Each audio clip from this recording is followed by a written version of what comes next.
pra gente dar uma resumida, viver é um esporte radical, minha gente, né? Vamos combinar? É com Assim, eu emoção, acho é que com é com emoção. emoção. E na minha vida, eu acho que algumas coisas pra mim, nessa época, pra mim parece que descortinou, assim, foi realmente escancarado. Falou assim, Júlia, assim, vida e morte acontecem ao mesmo tempo. É o que a Tati falou, as coisas não acontecem uma depois da outra. Agora eu vou sentir alegria, depois eu vou sentir tristeza, daí eu vou sentir raiva. Primeiro eu vou resolver essa coisinha com uma pessoa. Não, acontece tudo ao mesmo tempo, as coisas se sobrepõem, vira aquela salada, assim. Então, pra mim, ter uma prática, eu acho que é crucial na vida. Eu acho que depois que eu vivi tudo isso, né, e a gente segue aí vivo, vivendo os nossos outros desafios, ter uma prática é muito importante, mas não é só para te abrir, para ter recursos para viver os desafios, é também para poder usufruir das coisas maravilhosas que a vida oferece. Bom, estamos aqui com a nossa convidada de hoje, nossa entrevistada super amiga nossa, a Júlia Jabut. É assim que fala seu nome, Ju? Já o boot. Jabut. Eu nunca consigo pronunciar seu Mas nome. eu escuto pronúncias variadas, assim, até Halbut, uma vez eu escutei e eu achei interessante. É Na época difícil da falar seu escola, nome. adotei por um tempo. Albut. É Jalbut, assim, a gente fala Jalbut. A Júlia, ela é graduada em Artes do Corpo, né? Já trabalhou com a gente, se conhece desde a época do teatro, depois da yoga, começou a praticar yoga em 2003, fez pós-graduação em Medicina Integrativa no Einstein, e hoje participa do Núcleo de Cuidados Integrativos no Sírio, né? Que tem um programa na parte de educação, e ela vai contar mais para a gente. E aí, a gente está super feliz que você aceitou o nosso convite. Eu queria agradecer em nome da Nau, eu e a Van, claro. E, e só para te contar um pouquinho, a gente está nessa série de conversas, Ju, olhando, porque a gente sempre olha para esse lugar onde as práticas contemplativas elas podem contribuir, né, na nossa vida e onde elas expandem o lugar dela, né? Então a gente vai falar mais aqui da yoga e da meditação, como elas contribuem na prática, porque às vezes as pessoas têm uma imagem um pouco daquele lugar, um pouco sagrado, separado, né? E onde isso atua na nossa vida. Então, esse foi a nosso pontapé, assim, para a gente iniciar as conversas, começar a olhar a prática na prática, né? E a gente sabe que você tem uma história com a prática de muitos anos e tem uma história intensa, né, de vida e como isso se costura. Inclusive, você vai estar escrevendo um livro sobre isso e a gente vai falar bastante sobre isso. Então, a gente queria começar de onde tudo começou, né? Primeiro, assim, você como praticante, a sua experiência em primeira pessoa, como você vai cair, né, na sua prática? Não sei o que veio primeiro, se yoga, meditação. Então, contar para a gente como foi o início e aí a gente continua esse papo. Como você chegou? Tá. Primeiro, eu também quero agradecer. A Tati e a Van tinham me mandado uma mensagem para participar dessa conversa, deu assim, claro, né? E a gente trocou algumas mensagens, daí eu senti um pouco que não tinha muito o que se preparar para essa conversa, era muito uma conversa como muitas que a gente já teve de amigas, né, falando a partir do nosso coração sobre um tema que a gente ama, que a gente vive há muito tempo. É isso, né? Como praticante e lembrar isso, que agora você é escritora e professora de yoga há muitos anos também, né? Falar esse caminho de entrada na yoga e na meditação e como isso também se desdobrou nessa parte do cuidado e, enfim, contar um pouco essa trajetória, né? Começar, né? Como você começou? Como você chegou? Porque ele fala, cada um chegou por uma via. Como você chegou? É. Então, até falando do livro, né, eu começo o livro contando um pouco sobre isso, como que eu cheguei nisso tudo. Eu acho que desde nova, assim, eu vejo, eu tinha uma busca, tinha uma obsessão quando eu era criança, que eu queria comprar uma casa. E eu trabalhava, eu juntava dinheiro, eu fazia limonada, vendia no portão de casa, eu queria juntar dinheiro e comprar uma casa. Até um primo meu falou assim, ah, mas você não prefere um videogame? Eu, assim, não, eu vou comprar uma casa. Massa. E foi um pouco na adolescência, fazendo aula de teatro com o professor que eu tive na escola, que é o Saliba, eu tinha 13 anos. Ele nos exercícios de teatro, lá caminhando no chão, sentindo os pés no chão. Muitas vezes ele fazia com a gente alguns exercícios de respiração, de relaxamento. E pra mim foi uma experiência muito forte que naquele momento eu senti assim, no vazio entre uma respiração e outra, que eu tinha encontrado a casa que eu estava buscando. Então tinha, eu acho que uma busca para mim nova de um espaço de conexão e de segurança. Eu acho que isso tem a ver um pouco com a minha história familiar, que era, a minha família era estruturada, mas tinham várias instabilidades que acompanhavam a nossa história. Então, de alguma maneira, eu acho que eu buscava um espaço interno para poder abrigar o que eu estava sentindo, para poder me relacionar com isso, para dar contorno para uma intensidade de coisas que eu estava sentindo. Então, eu acabei ficando muitos anos fazendo teatro com esse professor, que é o Saliba, porque eu acho que uma coisa que eu estava buscando, ele oferecia de forma muito concreta pra gente. Eu acho que ele foi uma das minhas primeiras referências mesmo, ele e uma outra professora na escola, de valores que a gente cultiva no yoga. E aí eu fiquei com ele vários anos, e foi por isso até que eu acabei optando em trabalhar com teatro. Acho que não estava assim, não era uma opção tão óbvia pra mim.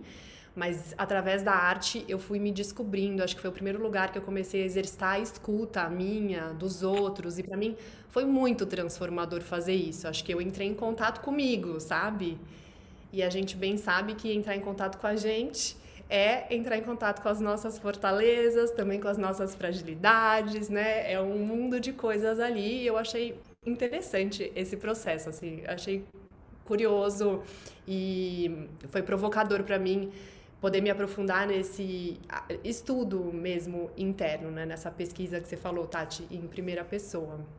Aí eu fiquei um tempo, aí eu resolvi trabalhar com teatro, eu acabei fazendo audição, né, para uma companhia, e aí acabei entrando, e eles tinham uma permuta com uma escola de Iyengar, de yoga. E aí eu me matriculei lá, então a gente ensaiava tal e podia fazer essas aulas gratuitas e tal, era ótimo. E eu gostava muito das aulas e na mesma época eu tinha entrado lá na PUC, na faculdade, e aí alguns amigos falaram: "Nossa, Júlia, você tem que experimentar uma aula de yoga, você vai gostar muito e tal". E lá fui fazer uma prática de Ashtanga, que era essa prática que esses amigos faziam. E para mim foi outro momento que alguma coisa aconteceu ali, me chamou muita atenção o fato da prática ser silenciosa, de ser uma sequência que cada um vai aprendendo no seu próprio ritmo, eu gostei dessa experiência do professor não ficar falando o tempo inteiro, sabe assim, de eu poder ficar no meu tapete, de cada um estar mergulhando no seu próprio processo. E aí eu tinha essa vontade de saber de onde vinha a prática, conhecer mais, daí eu comecei a ir para a Índia, fui fazer lá a formação em Ayurveda, então meio que eu comecei desse jeito, acho que muito por uma busca pessoal de acessar, acho que recursos internos, eu acho que era essa a minha busca. E aí começar a dar aula foi meio que um caminho natural dentro disso, porque acho que na época não tinha tanta gente dando aula de yoga, era tudo assim meio novo. Eu comecei a dar aula, eu acho assim hoje, olhando para trás, prematuramente um pouco, acho que era super jovem, mas ao mesmo A gente tempo. começou yoga na época que era mato ainda, né? Aqui, Exato, assim, principalmente essa que a gente praticava na época, né? Que a gente foi mudando também, assim. Eu tô falando a gente, só fazendo um parênteses, uma coisa que eu percebi agora, não foi intencional. Então, portanto, quem não viu, veja todas as entrevistas que a gente está fazendo. Todo mundo que a gente entrevistou tinha um pezinho nas artes antes. Você percebeu? Tati, que era jornalismo. Uma era do balé, outra era do teatro, outra cantava, sabe assim? E aí foi conhecendo. A arte tem uma coisinha ali, né? Uma conexão. E aí entrou, às vezes, um pouco por causa da arte. Ah, meu professor de teatro falou, a outra foi para, né? Cada uma relação, assim, um pouco com o corpo, né? Assim, você já tinha uma consciência, isso, né? Você fez essa conexão com esse lugar da casa, do silêncio, né? Já Mas começou assim, emocionando a entrevistadora. já chegou Já chegou assim, ó. a falar mais. Eu falei, ixi, Maria, já me fez chorar na primeira frase, e agora? Será que vai dar certo até o final? Porque, Ju, enfim, como a gente tem essa história em comum, né? Não só de estar junto desde o começo nessa busca, cada um chegando por um motivinho, mas o motivão, eu acho, né, o nosso grande propósito é comum, eu acho, né, a gente aqui, entre essas queridas amigas também que a gente trouxe, e tem muito a ver com essa busca, né, de refúgio, de ferramenta, de conseguir encontrar recursos para dar conta de alguma coisa que a gente enxergou que a vida é maravilhosa, mas ela também é muito desafiadora. Eu acho que a gente veio com essa noção de realidade para tentar buscar alguma coisa, como é que eu vou navegar por isso aqui? E a outra coisa que me chamou a atenção, assim, desse seu comecinho de relato, é o papel do professor. A gente como praticante, ou a gente como pessoa, é um mestre, ou pode ser um mestre ou um professor para qualquer pessoa que a gente cruza ao longo da nossa vida. Mas especialmente os professores de educação infantil, às vezes é isso, um toquezinho que um professor de dança vai lá e transforma a vida de uma pessoa, ou é uma referência que vai levar isso para o resto da vida, né? A gente não esquece, sei lá, o nome da nossa professora do primeiro ano, ou essa coisa de...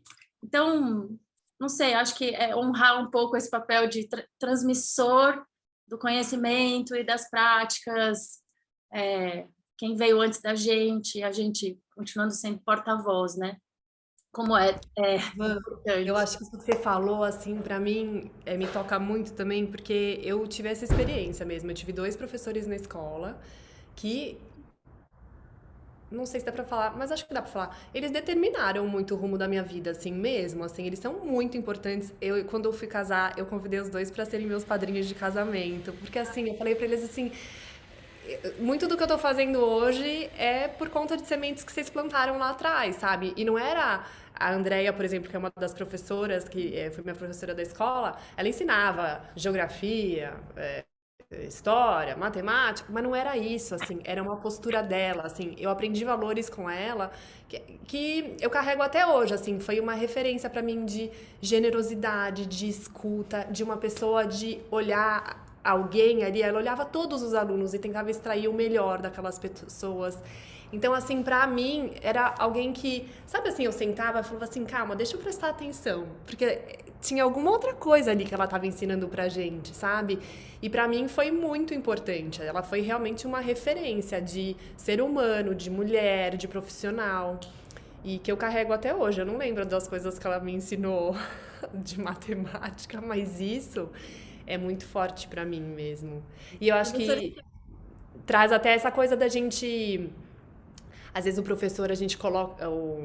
Quem vai nos ensinar, a gente, esses valores, acho que a gente coloca como se fosse, sei lá, um professor, um mentor espiritual e etc. Claro, tem pessoas maravilhosas que fazem isso, mas tem muita gente aí ensinando, né, no seu dia a dia essas coisas. E acho que pra mim, nessa minha história, ficou muito marcado mesmo essas pessoas que foram me oferecendo essas sementes mesmo. Como os nossos professores, né, de meditação ou de yoga, eles falam como é importante ter essas referências vivas, né, dessas pessoas que são essa inspiração, e por isso a gente quis trazer esses exemplos também de pessoas da vida real, né, assim, tipo, que estão aqui como a gente, que tem as mesmas dificuldades, para a gente olhar e não ter lá naquele altar, naquele lugar distante, mas como isso pode se aplicar aqui, né? Ou como essa rede de referências e de apoios, assim, ela é importante, assim, para fortalecer você num caminho e aprofundar coisas, né? Olha o impacto que isso teve na vida, né? Mas aí você estava contando, então, como você chegou de praticante para professora, né? A importância dos seus professores e como você teve essa decisão também de dar aula. E aí, conta pra gente, então. Então, foi meio, acho que acontecendo, porque não tinha na época muita gente mesmo ensinando, e aí eu tinha muitos amigos, eles percebiam meu encantamento por essa coisa nova que eu tava fazendo e começavam a pedir para eu compartilhar, para eu ensinar. No começo eu fiquei meio na dúvida, mas aí comecei a fazer isso, e aí de repente quando eu vi assim, eu tava fazendo muito isso, e aí para mim também trabalhar com teatro não tava fazendo mais sentido naquele momento, porque eu tava fazendo um monte de projeto que eu não me identificava tanto, que eu não acreditava tanto e é uma mega doação, né? Aí eu optei em parar de trabalhar com teatro e realmente começar a ensinar yoga. Daí eu fui fazer a formação de Ayurveda, estava meio começando a atender. E aí nessa época começou um outro capítulo na minha vida que foi o adoecimento dos meus pais. Então meu pai, ele já era diabético, tinha lá umas questõezinhas, só que em 2007 ele infartou de uma forma assim bem séria mesmo, teve que passar por uma cirurgia gigantesca, ficou 40 dias internado, e aí no ano seguinte a minha mãe foi diagnosticada com câncer, e eu passei 12 anos vivendo essa experiência de acompanhar o Foi assim tratamento na dos dois. sequência, os dois, assim, eu não Foi um sabia. ano, é muito louco, assim, porque a história deles tem um pouco isso. Meu pai infartou, um ano depois a minha mãe foi diagnosticada. Eles iam meio que intercalando as internações. Nunca teve um momento em que os dois estivessem internados ao mesmo tempo. Mas eles iam revezando, e aí a minha mãe morreu e meu pai morreu um ano depois, exatamente. Em agosto também, que foi quando tudo isso começou. Quantos Então, anos você tinha, Ju? Vai. eu tinha 22 anos quando meu pai infartou. Então, assim, era um momento que eu tava começando a bater minhas asinhas, né? Querer ir pro mundo e de repente eu senti muito um chamado pra ficar. E aí eu interrompi algumas coisas, né, que eu tava fazendo. E acho que acompanhar os dois foi um mega mergulho em mim. Eu agradeço demais ter tido o contato com essas práticas antes de tudo isso começar. Porque quando eles adoeceram, eu tinha muita clareza de que para estar ao lado deles, eu precisava também cuidar de mim. Então era uma prioridade, assim, era uma questão ética eu praticar, eu cuidar de mim, eu estar bem para eu poder apoiá-los, né? Acho que tinha um pouco dessa compreensão de que a qualidade do meu cuidado era diretamente influenciada pelo estado em que eu me encontrava. Então, você já percebia isso antes de... você, né, você falou, você já, quando tudo isso aconteceu, como você já tinha a prática, isso estava bem acentuada, essa percepção para você, de que você precisava se cuidar. E acho que ao mesmo tempo, Tati, assim, acho que foi se fortalecendo, mas acho que teve uma coisa também que a prática virou para mim um espaço sagrado onde eu podia sentir tudo o que eu precisava sentir. Então, assim, eu praticava todos os dias, mas assim, tinha dias em que eu subia no tapete, fazia uma postura e de repente eu chorava, sei lá, era o que eu precisava fazer naquele momento.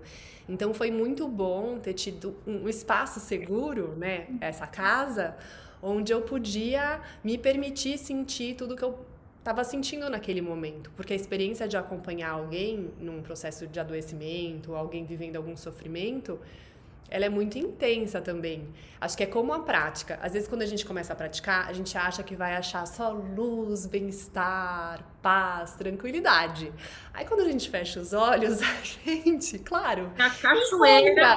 um silêncio, mas a gente encontra muito barulho, a gente encontra os lugares aí que ficaram meio abandonados dentro da gente, a gente às vezes sente raiva, a gente sente incômodo, a gente sente muita coisa.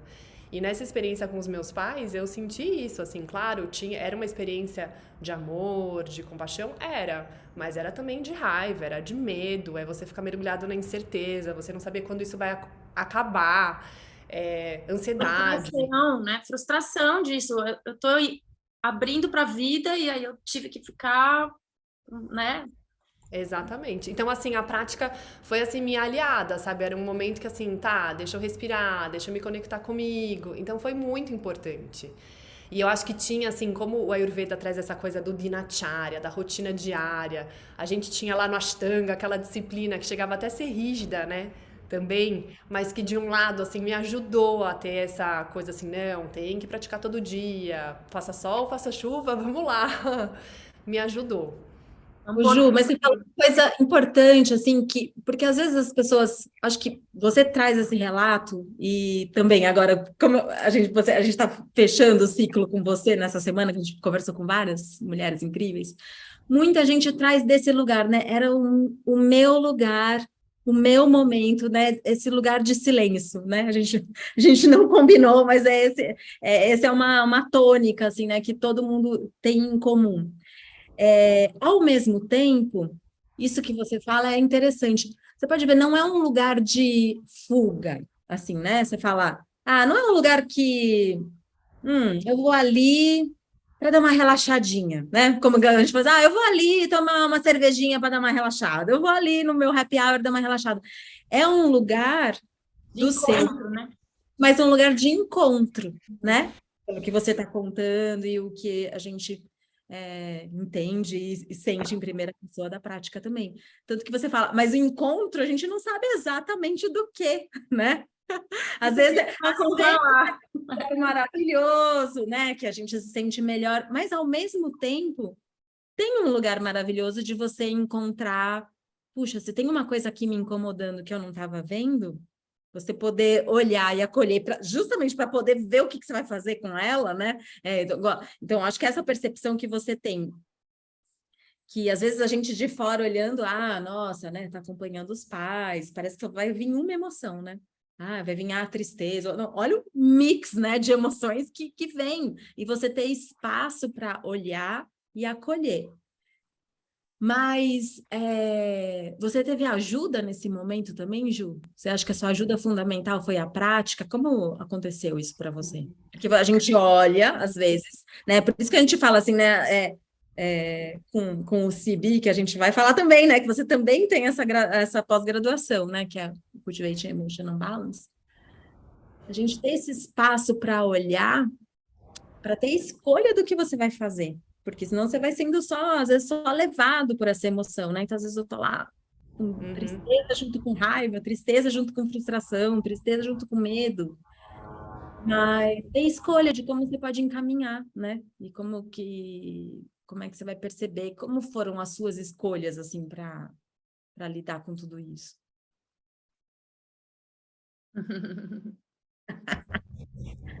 Pausa dramática para o avião. E fazendo um parênteses aqui, enquanto a gente espera o avião, lembra da pergunta da Tati, tá? Só para as pessoas também que estiverem vendo a gente ter essa noção de que a forma como a gente vê o yoga no Instagram, na capa de revista, quando a gente está com a perna, e quanta coisa tem por trás da forma, né? Assim, que muita gente nem desconfia o tanto de valor que tem por trás de uma prática, assim, né? Uma prática de Hatha Yoga, né? Que é através do corpo, para você acessar essa capacidade de observar, para você acessar as suas emoções, para você acessar esse lugar de refúgio, esse lugar um lugar de encontro com você mesma, né? Não é um refúgio de fuga, é um refúgio de aqui eu posso ser eu, e aqui eu posso me abrir, e aqui eu posso me acolher, ou não, eu vou só ver. Tem vezes que eu não sei o que fazer com isso, mas eu vou ver. Então, Tá, acho que dá para amarrar tudo isso aí. Na minha história eu recebi ajuda, eu busquei ajuda, porque eu senti que realmente o que eu estava vivendo era muito intenso. A prática foi de muita ajuda mesmo, porque era esse território sagrado, onde eu entrava em contato comigo, onde eu me permitia sentir todo e qualquer tipo de coisa, sabe? Sem a cobrança ou sem vergonha também de estar sentindo determinadas emoções, né? Porque às vezes você sente um ressentimento, mágoa, né? E tudo isso vem à tona, né? Junto também, porque quando alguém adoece, a pessoa que adoece, nem sempre você tá numa relação boa com aquela pessoa, né? Então vem muitos sentimentos, às vezes, conflituosos dentro disso. A prática, acho que me ajudou muito a ter corpo para viver essas experiências. Eu acho que foi algo que me ajudava a ancorar tudo isso mesmo, me ensinava através do corpo a ter firmeza e ao mesmo tempo ter flexibilidade. Então, esses valores que a gente vai cultivando na prática dentro de um asana, né, dentro de uma postura, eu via claramente que eles podiam ser transpostos para essas situações que eu estava vivendo. Né? Como que é ser flexível e amoroso, como é ser gentil e disciplinado, né? Então eram coisas que eu ia ali pesquisando, né? Às vezes dá certo a pesquisa, às vezes nem tanto, né? Mas ia tentando perceber, assim, qual que era a medida, o que eu estava precisando naquele momento. se era fazer uma prática mais potente ou se precisava de uma prática ali que ia me trazer mais acolhimento também, né? Então, qual que é a qualidade que a gente vai imprimir na nossa prática? Então, tudo isso para mim foi muito importante. A prática me serviu muito, além de me oferecer uma visão também, acho que de mundo, por mais que no começo ainda fosse meio incipiente, mais precária, digamos assim, mas mesmo assim, de alguma forma, ia me abrindo ali para conseguir enxergar aquela experiência de uma outra maneira, né, com uma visão um pouco mais ampla. Mas eu fui fazer terapia logo no começo, quando minha mãe foi diagnosticada com o câncer, né? Então, meu pai infartou, daí um ano depois a minha mãe foi diagnosticada, e aí eu senti ali que tinha muita emoção ali dentro daquela experiência e que eu precisava falar com alguém, eu precisava receber colo também, porque eu estava de alguma forma numa posição, né, de ajudar duas pessoas, né, que eram meus pais, que a princípio, né, seriam as pessoas para quem eu recorreria, e eles estavam precisando de ajuda. Você é Mas filha eu única, também né, Ju? Só esse parênteses. eu sou filha única, exatamente. Então teve isso, assim, acho que na minha história tinha uma coisa muito intensa ali que era comigo, éramos nós três, né? Então foi uma coisa que eu me dei conta de que, assim, não eram só meus pais que precisavam curar algumas coisas. Eu também ali tinha muita coisa pra olhar, pra mexer, pra acomodar dentro de mim. E aí eu fiz terapia com a Má, nesse começão, assim, quem me ofereceu esse colo foi a Má e foi muito importante. É uma das nossas entrevistadas. Exatamente. Tudo conectado, Olá! pessoal. Ó, A gente tudo embolado, gente. Tudo emboladinho. assistindo uma série, tipo, né, maratonar, Netflix. Ô, Ju, quando você fez a pós-graduação, nossa, pós-graduação, pessoal, trava-língua, do Cultivate Emotional Balance, você estava em qual momento disso tudo? Aí eu já tava no momento em que meus pais já tinham morrido. Seu pai Eu também? acho. Meu pai também, porque foi 2020, né, que a gente começou, Van. Foi. Ah, é porque acho que a gente começou, nós três, aquele grupinho de estudos em Isso. 2019. E eu acho que meu pai estava vivo. Ele É. morreu em setembro. Então, acho que a gente começou, tipo, junho, julho, a gente a se encontrar e estudar. Beleza, então. Aí ele faleceu em setembro. E aí eu me matriculei, a gente começou em 2020. Então, quando começou, a decisão, né, de fazer foi um pouco nessa fase. Assim, minha mãe tinha morrido, meu pai estava prestes a morrer, depois tinha morrido. E eu acho que eu tava nesse momento num questionamento assim de o que eu me tornei através dessas experiências, sabe? Assim, o que aconteceu comigo? Porque eu acho que eu fui percebendo e até me perguntando assim, onde que eu tava nessas experiências, porque eu percebi tanto no adoecimento da minha mãe, na morte dela, na morte do meu pai, que foi completamente diferente, que ele morreu de uma forma súbita e tal.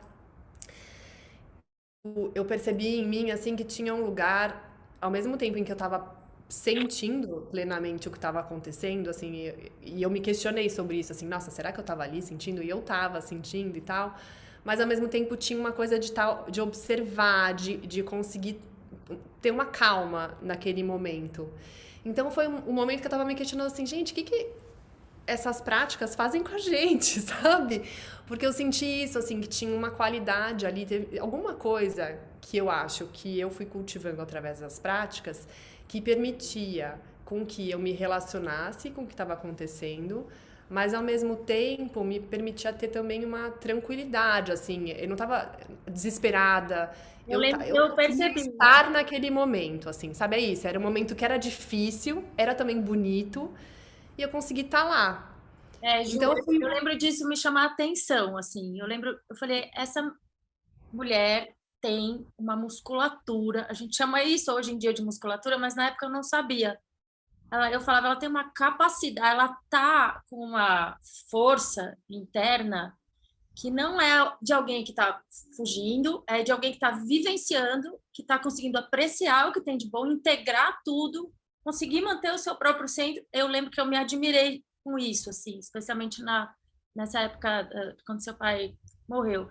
E essa maturação que veio ao longo de 12 anos de processo, né, de gestão, né, de lidar com isso, com a doença, com uma morte, com um luto e depois com outra.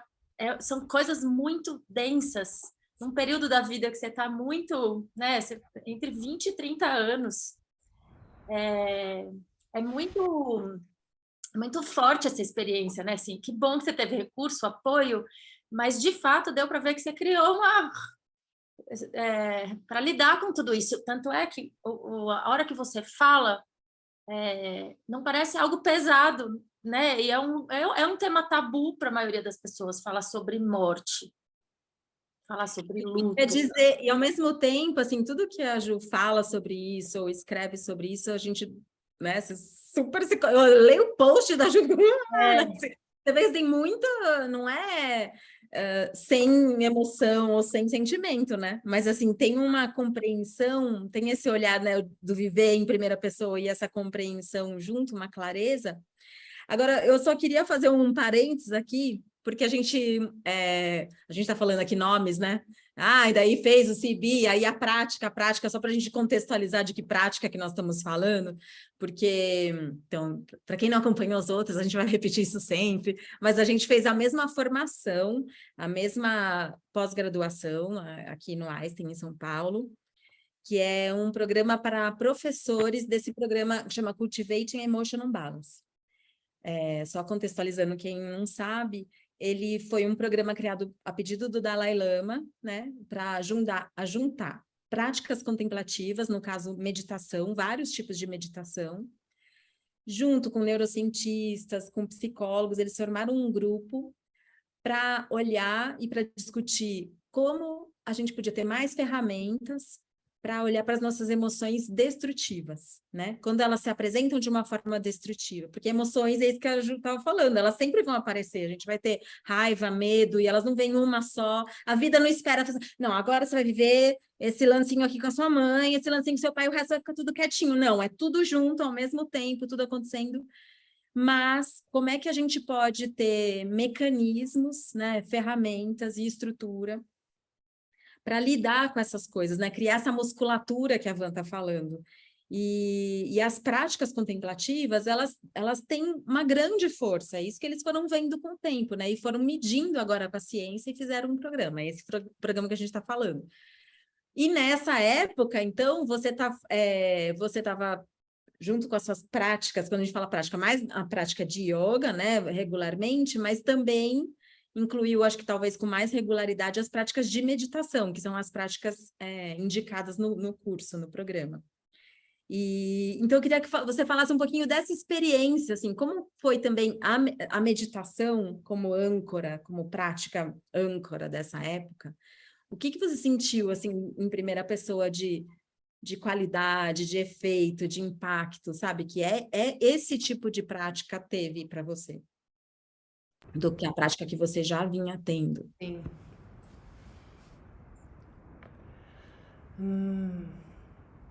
Assim, eu acho que nós também, nós três, né, assim como talvez várias mulheres, a gente passou por várias fases dentro da prática de yoga, de asana, né, de hatha yoga. Então, pra mim teve um momento que foi muito bom, assim, ter corpo, até acessar uma potência do corpo, me fez bem, assim, acho que era uma coisa que eu tava precisando, corporificar. Mas, ao mesmo tempo, depois eu comecei a perceber também que eu precisava direcionar essa potência para algum lugar. E isso que começou a me pegar, porque eu fui para a Índia, eu fui para os Estados Unidos, eu fui viajar para muitos lugares, ter aulas com muitos professores, conheci muitos praticantes. E, cara, às vezes eu via gente ali virando do avesso, forte, mas que eu sentia que não tava ali respirando num lugar que, ao menos eu, não era aquilo que eu tava buscando. E tinha uma coisa até sedutora dentro disso, né? A gente sabe que, sei lá, dentro do Ashtanga tem a certificação, isso, aquilo, e eu tava nessa história. E pra mim, de repente, aquilo começou a não fazer mais sentido. Que eu falei assim, gente, não foi pra isso que eu comecei a praticar. Não era pra ter uma carreira dentro de yoga. Não foi isso, assim, eu não quero isso. E aí eu acho que eu comecei uma busca de começar a entender mesmo qual que é o propósito, né? Acho que no CB a gente fala muito do equilíbrio conativo. Então, como é importante a gente ter intenção, a gente ter visão, quais são as nossas motivações. Então, eu comecei muito a buscar isso. E eu acho que o curso do CIB foi muito bom para começar a trazer isso. Acho que conhecer a G, né, foi também muito bom, que acho que é uma Jane pessoa. Pini, que é a nossa professora Exato. amada, Jane e Elisa, são Claro, e a Elisa também, claro, é que a Jane acho que trazia muito desse as conteúdo práticas das contemplativas. práticas que, que foram muito valiosas. E eu acho que eu senti também ao longo do tempo, né, dessa história, teve um momento que eu quis muito praticar sozinha também, porque eu fiquei muito tempo praticando com outros professores. E aí, no momento que eu tava vivendo muitos desafios e muitas coisas, daí também engravidei e tal, eu falei, cara, Vou assim, falar disso, assim, ao mesmo tempo que estava acontecendo que isso que a Tati falou, a turbulência, né, dos pais, ao mesmo tempo você encontrou um amor, ao mesmo tempo você engravidou, casou, né? Quanta coisa boa foi acontecendo, né? E a prática acompanhando esses processos todos. Fala. eu acho que é assim, pra gente dar uma resumida, viver é um esporte radical, minha gente, né? Vamos combinar? É com Assim, eu emoção, acho que é com é com emoção. emoção. E na minha vida, eu acho que algumas coisas pra mim, nessa época, pra mim parece que descortinou, assim, foi realmente escancarado. Falou assim, Júlia, assim, vida e morte acontecem ao mesmo tempo. É o que a Tati falou, as coisas não acontecem uma depois da outra. Agora eu vou sentir alegria, depois eu vou sentir tristeza, daí eu vou sentir raiva. Primeiro eu vou resolver essa coisinha com uma pessoa. Não, acontece tudo ao mesmo tempo, as coisas se sobrepõem, vira aquela salada, assim. Então, pra mim, ter uma prática, eu acho que é crucial na vida. Eu acho que depois que eu vivi tudo isso, né, e a gente segue aí vivo, vivendo os nossos outros desafios, ter uma prática é muito importante, mas não é só para te abrir, para ter recursos para viver os desafios, é também para poder usufruir das coisas maravilhosas que a vida oferece, Uhum. né? Então é isso, eu acho que ter uma prática, conseguir respirar os momentos difíceis também nos abre para poder desfrutar das coisas gostosas que a vida traz também, né? E agora eu me perdi no que a gente Estava tava. indo lá para esse momento do CB, quando você estava fazendo, se você teve alguma transição, por exemplo, de uma prática mais física para uma mais sutil, ou se elas se complementam, Sim. como... Então acho que a minha prática foi mudando ao longo do tempo, porque também eu tive filho, aí a minha disponibilidade de tempo, né, que eu tive por muitos anos, bastante disponibilidade, foi muito bom, ela começou a ser menor. Alguns momentos eu sentia que eu precisava fazer uma coisa menos física, porque eu estava sendo exigida fisicamente naquele momento de uma forma muito grande, né? Então eu tava acordando de madrugada 8 vezes, porque o Martinho acordava de hora em hora. Então eu não tinha muita energia no começo de fazer uma prática como eu fazia antes. Então a meditação também acabou entrando muito nessa fase, sabe? Como também uma outra prática que caminhava junto da prática do corpo. E eu acho que a prática contemplativa para mim trouxe um pouco aquela provocação lá do Lao Tzu, que fala assim: você é capaz de esperar a água decantar até que a resposta surja por si mesma? Alguma coisa assim, né? A água turva, decante e tal. Então acho que tinha essa experiência de ficar quieta. E acho que era isso que eu tava precisando também nesse momento, que eu vivi tanta coisa. Então era um momento de decantar muita coisa que eu estava vivendo, integrar dentro de mim muita coisa que eu tinha vivido. E eu acho que nesse sentido a meditação me serviu mais nesse momento até do que a prática física. Acho que nesse momento eu estava precisando um pouco mais dessa quietude mesmo da meditação.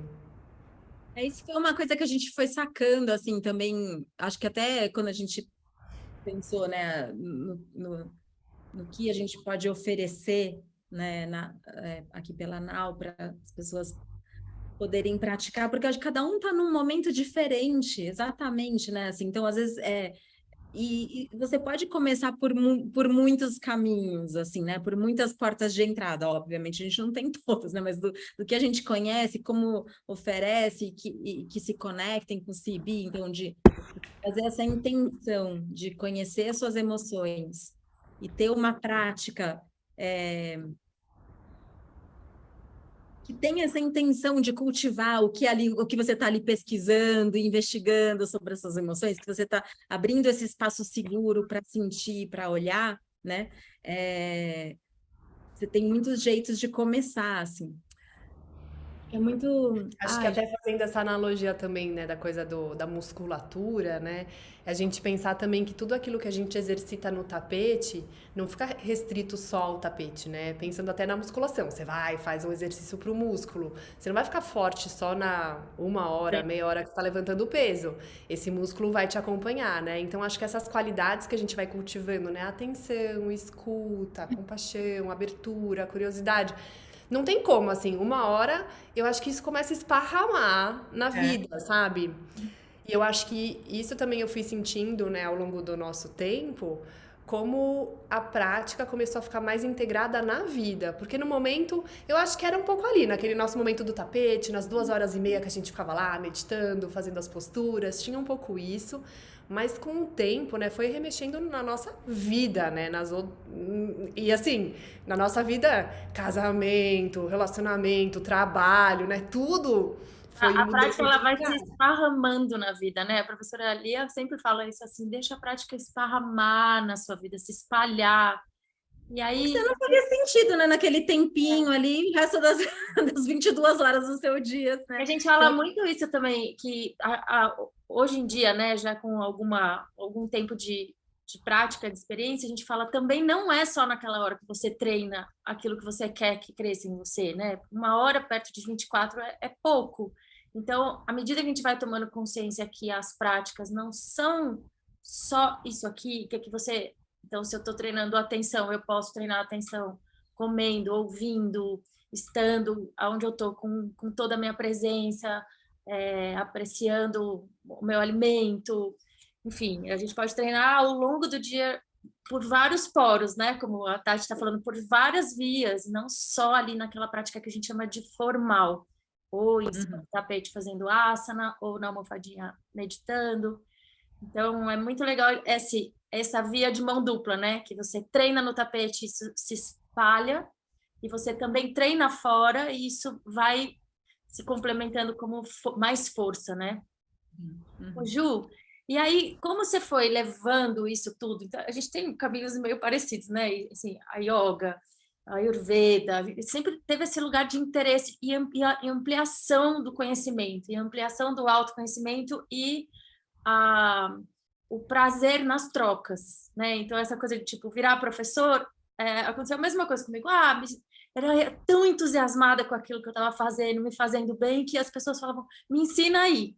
E aí virou profissão professor. Mas, na verdade, a gente gosta de trocar, né? E aí a gente foi... agora a Ayurveda estudando um pouco mais sobre a saúde, sobre a relação de cuidado com o corpo, e depois como isso foi parar no Sírio, na sua pós-graduação, de cuidados integrativos. Como você vê, o quanto tempo você cuidou dos seus pais e como isso, você falou, quero continuar cuidando, e isso ficou ali na área da saúde, ao mesmo tempo na educação dentro da área da saúde, né? Não é foi um outro desdobramento, né, Ju? Tipo, essa coisa de quando a gente tem uma experiência muito forte, ela se transforma em sabedoria, ela deixa de ser uma informação, um conhecimento que, tipo, eu sei explicar sobre isso, mas quando você vive e aquilo te transforma, isso eu acho que é uma sabedoria, né? Que quando a gente te ouve, eu sinto isso, assim, eu falo, nossa, tem uma coisa muito... dá vontade de falar mais, né? Eu quero quando você escreve, a gente fala, nossa, escreve mais, que eu quero aprender com você. Então, eu queria essa parte, assim, como é que você foi... Parar no Sírio, né, nessa pós-graduação, no que você está fazendo hoje, né? É, acho que não foi nada muito planejado. O meu trabalho, acho que sempre foi muito misturado com as minhas buscas pessoais. Eu comecei a fazer teatro porque eu estava me encontrando ali, e aí eu comecei a trabalhar com isso. E aí, quando eu comecei a fazer yoga e me encontrar naquele lugar, eu comecei a dar aula de yoga. Eu acho que hoje, nesse momento da minha vida, que eu tenho pensado mais racionalmente, assim, bom, deixa eu olhar tudo que eu vivi, tudo que eu fiz e o que que eu quero oferecer, sabe? Eu acho que antes eu ia muito no lugar do fluxo mesmo, até porque, por acompanhar meus pais por bastante tempo, acho que teve uma coisa pra mim do trabalho de fazer o que dava. Então, dar aula de yoga e dar aula particular, que foi o que eu fiz muito tempo, foi muito bom pra mim, assim, porque me permitiu ter flexibilidade de tempo que eu precisava. Porque é isso, eu vivia internação, emergência, então ter essa flexibilidade pra mim foi muito bom. Ao mesmo tempo que eu sempre tive muitas ideias na cabeça e sentia um pouco dessa frustração também, de falar, putz, eu queria fazer tal coisa, mas não tinha muita energia, não tinha muito tempo naquele momento pra fazer. É, quando eu morei um pouquinho nos Estados Unidos, né? E aí eu voltei, passei umas temporadas lá. Quando eu voltei para São Paulo, eu voltei muito assim, nossa, o que que eu vou fazer aqui, sabe? Não sabia muito bem. E aí, até conversando com a Van, a gente tava meio trocando informação sobre essa pós que ia ter no Einstein de medicina integrativa, eu acabei me matriculando. Quase fiz, né? Aí eu fui fazer Ayurveda. Eu falei, faz essa, Exatamente. faça Ayurveda, depois a gente... Depois a gente troca. E assim, pra mim foi muito legal, porque eu acho que foi uma pós que começou a ligar um pouco os pontos, porque eu sempre sentia assim, putz, eu acho que eu não sou só professora, eu dou aula de yoga, mas assim, não é só isso que eu faço, não é só isso que eu gosto. E eu tinha essa experiência com a arte também, que eu sentia que ficou um pouco dissociada do que eu fazia, só dando aula de yoga, aula de yoga, aula de yoga. Eu sentia que tinha meu lado da arte que não se manifestava tanto ali, ao menos daquela forma como eu fiquei fazendo por bastante tempo. Então lá na pós foi muito legal, que eu acho que eu comecei a abrir um pouco os horizontes, eu acho que eu comecei a ver também um pouco da experiência que eu estava tendo com os meus pais, né, ver um pouco a importância dessas práticas para esse tipo de contexto da área da saúde, né, contexto de adoecimento, tanto para quem vive isso como para quem acompanha. Eu comecei a entrar em contato também com essa ideia do autocuidado, o autocuidado dessa forma mais ampla, que vai envolver não só o cuidado com o corpo, mas o cuidado com a mente, com as emoções, com a espiritualidade. Então, acho que ali foi um lugar que começou a nomear muita coisa que, de alguma forma, acho que eu sentia e percebia, mas eu não sabia muito bem e não cabia naquele contexto do yoga que eu fazia, sabe? Era uma coisa ali mais fechada e eu acho que eu estava num momento de abrir, de conectar uns pontos ali, não estava encontrando muito o caminho. Eu escutei esses dias. Oi, desculpa. Não, não, fala. Eu escutei esses dias a Bel Teixeira, sabe, a atriz, a Isabel Teixeira, sim. faz a Pantanal, eu nem assisto a novela, mas eu sei que é. E ela estava numa entrevista com a Tati Bernardi, lá, o pessoal lá do Calcinha Larga, e ela falando isso, porque ela também faz muitas coisas, né? E ela falou, você tem crise com isso, que você faz muitas coisas? Ela falou, olha, eu já tive, mas hoje não. Porque ela falou, eu vejo que o que eu faço mesmo é antes de tudo isso que eu manifesto. Então, eu manifesto através da hora que eu estou escrevendo, quando eu sou atriz, mas o que eu faço mesmo tá antes. E eu te ouvindo, para mim fica nítido, assim, que o que você faz mesmo desse seu trabalho, né? A gente fala que a gente chama aqui no CIB de cientista em primeira pessoa, né? De se auto-investigar, desse autocuidado, e de olhar para o cuidado do outro, e essa relação o tempo todo, isso você sempre fez. Né? Lógico que com mais consciência, com menos consciência, né? Com outras perguntas, né? Então, sempre se fazendo perguntas e buscando respostas. Esse é teu material. Como ele vai se manifestando, já teve várias caras, né? Assim, e agora, eu acho que a mais recente é o livro que você está fazendo, que é justamente junta a arte, né? Agora na arte da escrita. Mas toda essa sua história em primeira pessoa, mas com todo esse olhar de autocuidado e de cuidar do outro. Então, acho que tem mais uma coisa para oferecer, né? Dessa coisa que você faz antes, que está bem manifesta, aí me parece, assim. Acho que foi isso, assim, foi uma coisa de entrar um pouco em paz. Eu sentia que eu tinha uma natureza mais múltipla, assim, mas às vezes eu brigava um pouco com isso. Então, um foi entrar em paz um pouco com isso, falar, não, tudo bem, sabe? Eu tenho várias formas de me expressar. Mas no fundo, eu acho que todos nós temos várias formas de nos expressar. É que às vezes a gente, né, a gente sabe, a gente coloca os nossos crachazinhos, né? Fulana, né? Os nossos papéis no mundo. Mãe, professor, não sei o que, tá. E daí a gente começa, assim, o que cabe, né, dentro desses papéis? Preenche naquela profissão, quando você tem que preencher, né? Que sempre é difícil de falar, né? E aí tem um tantão de coisa que não cabe, né, nos papéis que a gente começa a atribuir a nós e que os outros também vão atribuindo a gente também. Daí a gente vai se aprisionando nisso, não se permite uma coisa. Eu acho que pra mim teve um resgate, assim, desse lugar da arte, que foi muito nessa época da pós da medicina integrativa, que daí eu comecei assim, não, quero criar meus projetos. E aí foi um lugar que eu senti assim, peraí, a arte tá aqui, tá na criatividade, sabe assim? Eu não preciso ser uma atriz para estar fazendo arte, né? A gente está criando a todo instante da nossa vida, né? E assim, em última instância, não só criar projetos, criar encontros, mas dentro da gente mesmo, né? A gente pode criar silêncio, a gente pode criar bem-estar, e eu acho que essa é a ponte das práticas também. A gente começa a se perceber como um espaço criativo. Então, assim, a arte, não é à toa que todas as mulheres que participaram desse encontro passaram pela arte. Porque é isso, assim, todos nós, né, somos artistas, né, nesse sentido, porque a gente está criando, assim, temos essa potência criativa. É que a gente cria, às vezes, com consciência e outras sem consciência alguma, né? Então, acho que... Mas só para chegar no Círio, o que aconteceu? Nessa época da pós, o Plínio, que é coordenador do Núcleo de Cuidados Integrativos lá do Círio, foi dar uma aula no Einstein. Foi uma aula longa, eram 4 horas, onde ele contou um pouco da experiência de vida dele e falou sobre Reiki, que é a prática dele, né? E, sei lá, a gente teve um encontro nesse dia, assim, ele olhou pra mim, eu olhei pra ele, não sei, eu me reconheci muito nas coisas que ele falava, assim, as palavras dele conversavam muito comigo, assim, sabe?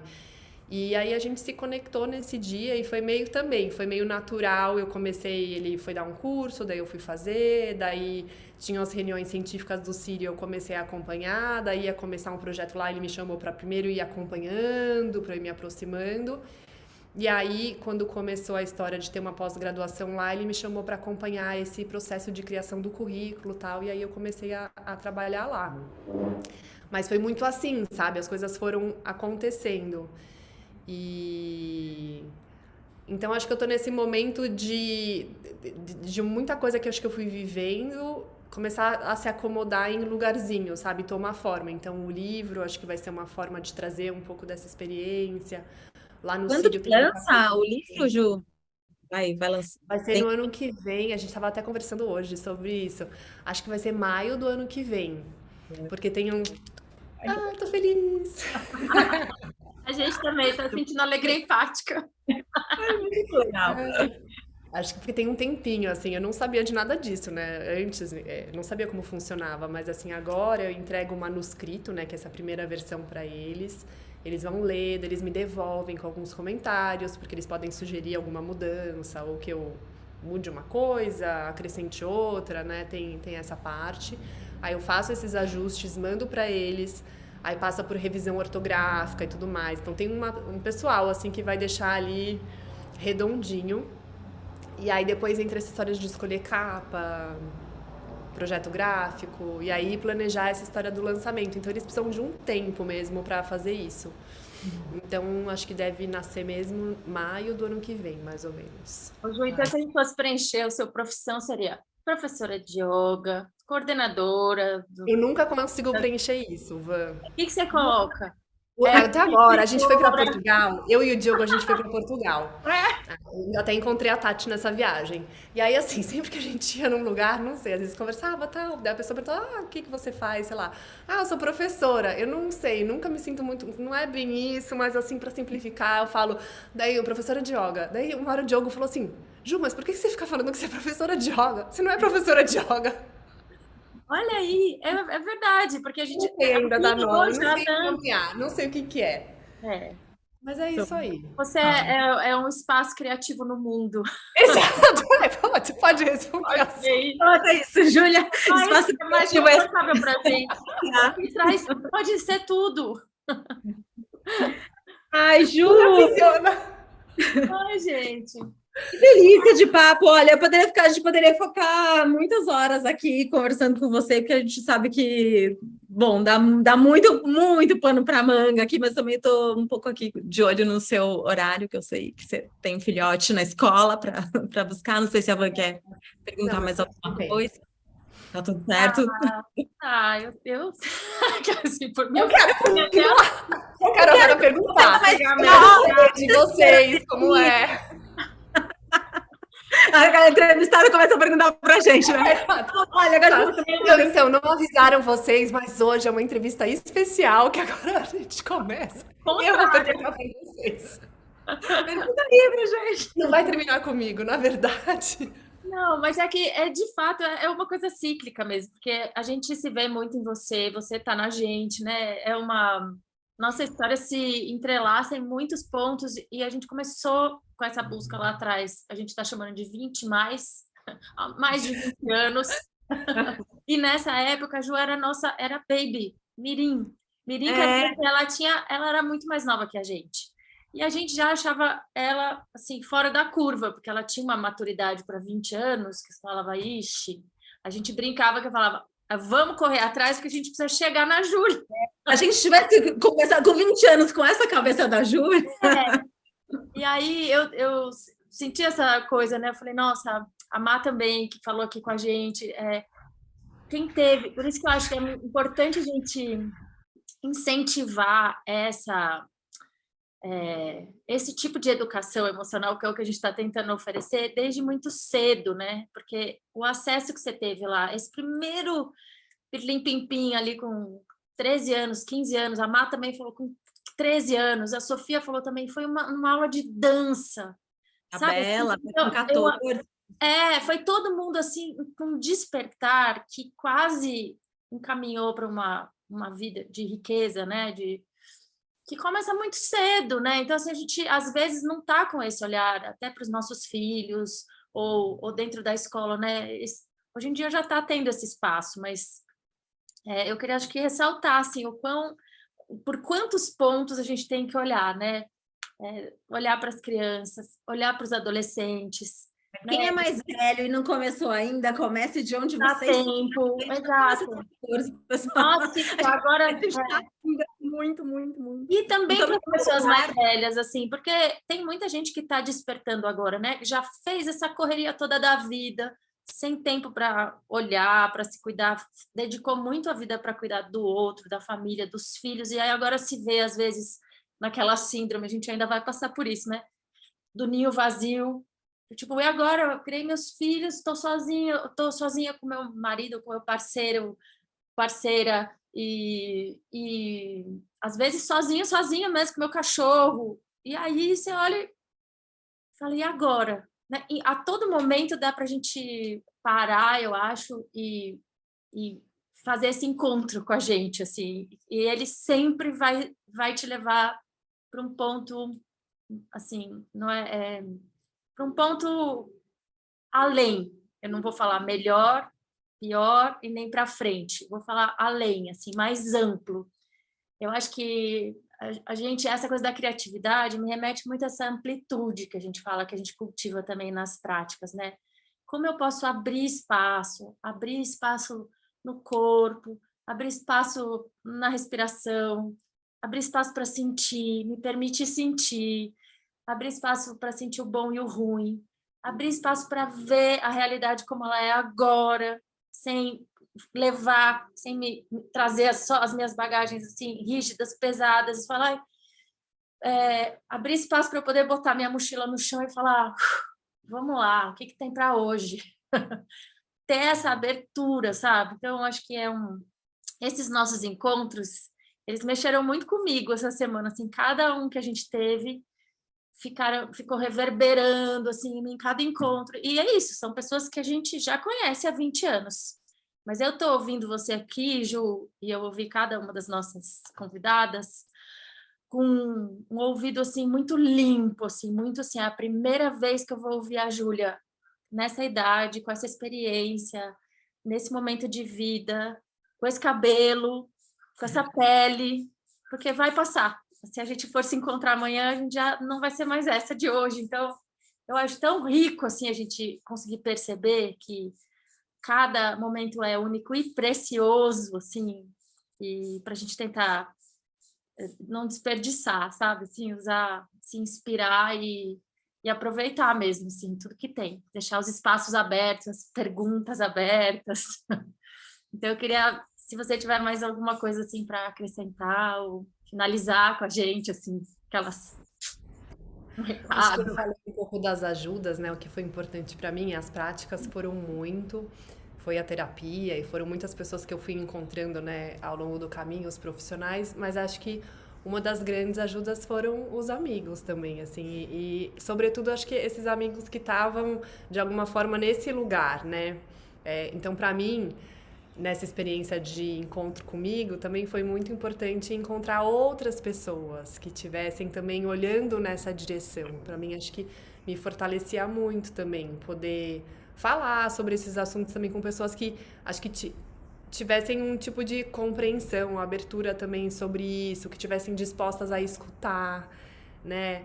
Que soubessem também um pouco o que é, né, assim, entrar em contato consigo, respirar as nossas emoções. Então, acho que para mim foi muito bom ter companheiras e companheiros e acompanhar as nossas mudanças, né? Isso acho que foi tão é uma outra, é uma coisa à parte, assim, que é muito inspirador. Eu acho que é essa sabedoria que emerge das experiências mesmo, assim, né? Porque todas nós, acho que vocês tiveram essa experiência ouvindo cada uma das mulheres, né? Assim, é uma riqueza, deve ser, assim, a experiência de vida, os desafios, como a pessoa lidou, que caminhos ela encontrou, né? É muito bom a gente poder, acho que, ter esse tipo de contato, e acho que é uma coisa que as práticas proporcionam também, né? O grupo, essa experiência de grupo que a gente é tão carente hoje em dia. A gente vive muito sozinho, né? As coisas, muito sozinhos. Passos, né, de ouvir mesmo, de poder trocar, como você está falando, né? Então, que a gente possa ter cada vez mais, né, esses lugares de encontro, assim, nos pequenos grupos, ou aqui, por exemplo, eu sinto que a gente está, tipo, numa sala aqui, conversando com a turma, eu nem sei onde vai chegar isso. E é uma sensação que eu tenho, essa de solidão, às vezes, no... assim, geral, isso que você está falando, a gente está muito sozinho, mudou, parece que a criação dos filhos ficou muito sozinha ou muito nuclear, e antigamente era tudo tão comunitário, era a tia, o irmão mais velho, as famílias eram maiores, ou as pessoas criavam filhos mais comunitariamente, então como é difícil fazer isso sozinha.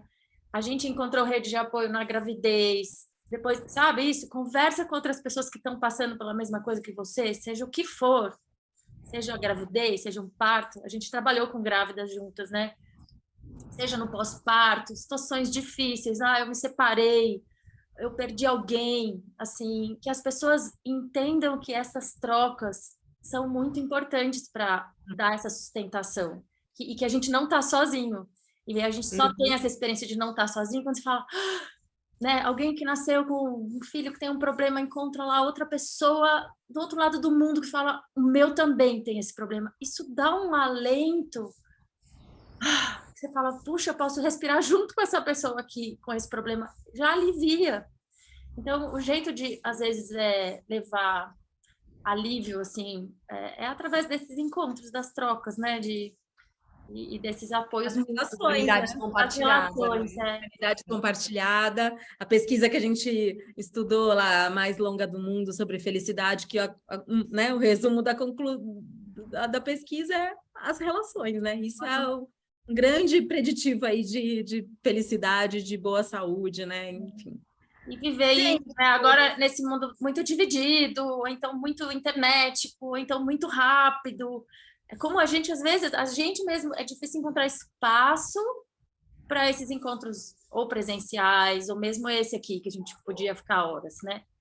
Prometo que eu vou parar, tá? Prometo. O Diogo já foi buscar o Martim, tá, gente? Tá de boa, tá tranquilo. Então, vamos lá, Vanessa. Bom, gente, a Vanessa e a Júlia, a gente vai continuar, a gente vai dar uma paradinha aqui. Não, Ju, obrigada. A gente agradece muito, muito de coração por essa troca, por esse tempo que você disponibilizou, pela generosidade de dividir com a gente e com todo mundo que for ouvido aqui para frente. Sua A gente vai íntima, assim, né?